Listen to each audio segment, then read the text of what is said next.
What's up everybody? In this video, I'm going to be showing you how I made this tombstone using this 2-inch foam insulation board.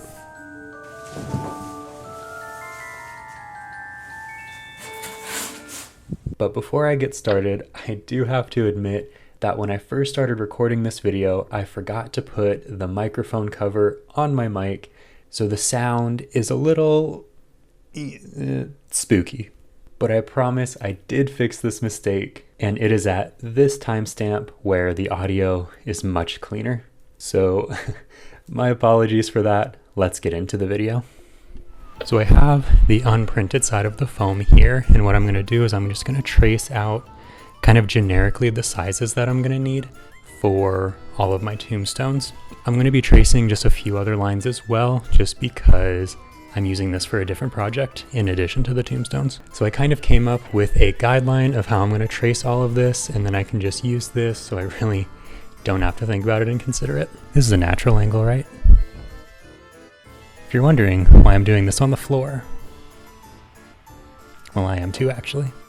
Nope, I just don't have a table yet, but I already know I'm getting one because my knees already hurt and I just started. All right, I'm gonna get to work just tracing all of my templates on here.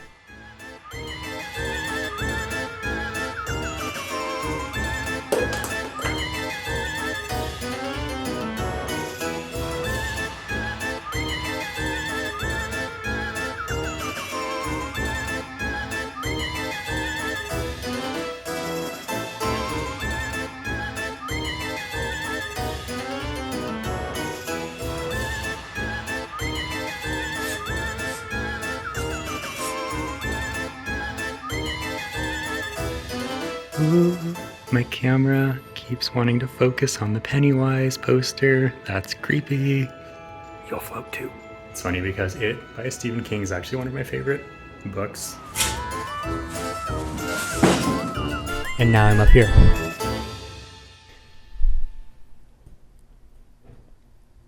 Was I shooting this as a step-by-step?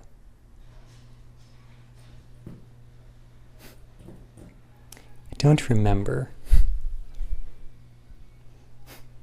No, Finn, we don't need a shot list. We'll remember everything we need. Yeah, that's bullshit.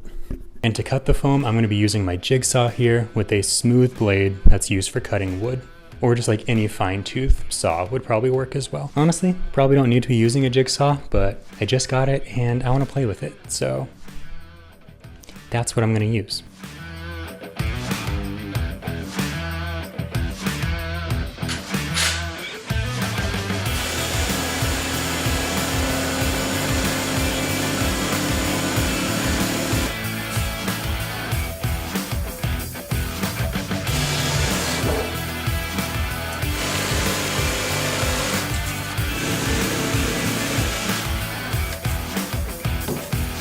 Hello again. We're gonna pretend it's not 2 months later and that all of my Halloween stuff is outside already. But you know, that's just how life goes sometimes. For the rest of the video, I'm just gonna be focusing on this singular tombstone. I'm gonna start out just tracing my design onto this foam. I could freehand this, but I really just want it to be exact because I want it to look as nice as it can before I come in and make it look all old. Now I'm down here. I have my foam all traced out, and so now I'm going to come through with my jigsaw and I'm going to cut out the pieces. I did try cutting these out using a hot wire foam cutter, but I really wasn't pleased with how it was looking. So for these smaller detail parts of the tombstones, I did use my jigsaw again.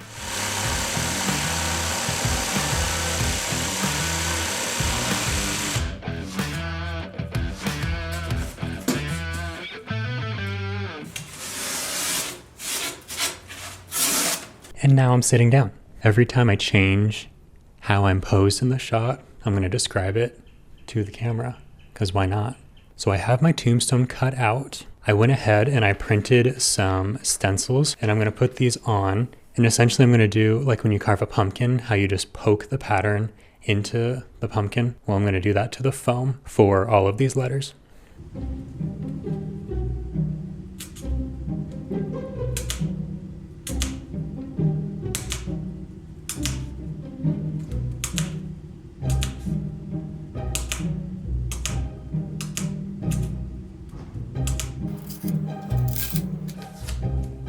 and then I can trace over it with a Sharpie so it is very clear where I need to carve.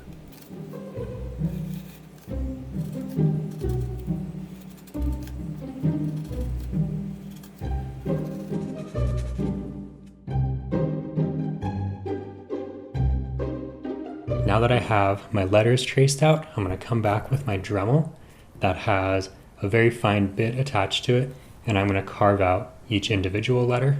I have this stopper here that attaches to the Dremel, and that's just going to make sure all of my carving is consistent, and also just to make sure the depth is consistent.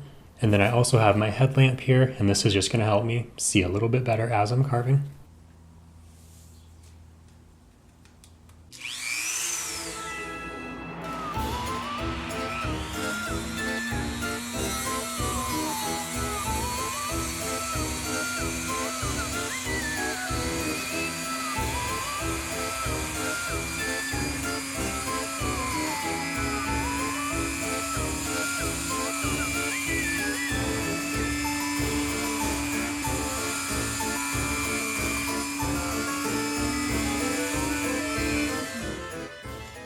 After carving, some of the edges turned out to be a little jagged, so I went in with this fine grit sandpaper and smoothed them out, which is also going to help when it comes to painting these.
Now that I have all of my letters carved out, I have my cracks done, I want to come through and give the foam this kind of stone texture. And so to do that, I'm going to be using a heat gun and also water. Come a little closer.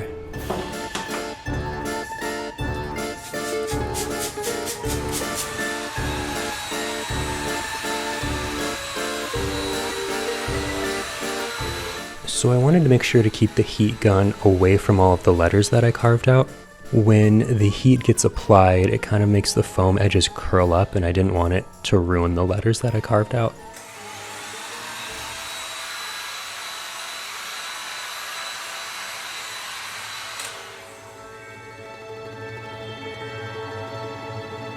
To waterproof this and to kind of seal everything in, I'm going to be painting it with Dry Lock, which is a masonry sealer. And this is going to act as a protective coating around the tombstone just to protect it from the elements. But then also it's going to give me a base coat that I can put my other colors on when I paint. So I'm going to paint this, and then the Dry Lock takes 24 hours to cure. So I'm going to paint this, and then I'm going to go make babka, because that's what we do on our weekends. Okay, let's get painting.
For the actual painting of the tombstones, I'm going to do this in multiple layers of different washes. And this is gonna give it that like weathered stone color, and also try and prevent the paintbrush stroke lines. I'm doing this with very basic colors, just because that's what I had. So I have black, I have brown, and I have tan, and these are gonna be diluted with water to get our wash.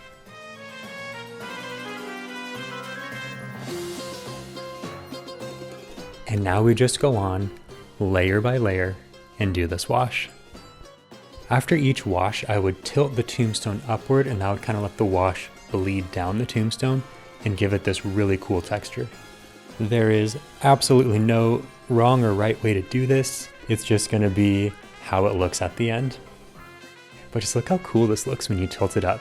Like all the color just goes down.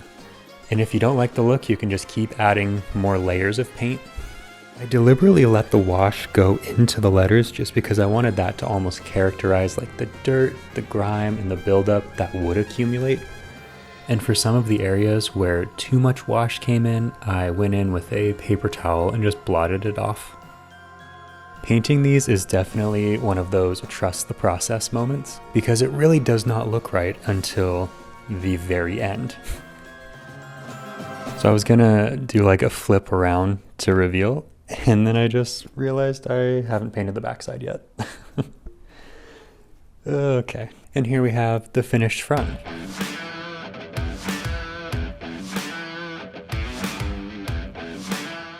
But anyway, I'm gonna go and I'm going to paint the back of Mr. Stein's tombstone the exact same way I did the front. I did 3 other tombstones the exact same way, and here's what they all look like when they are out in the front yard.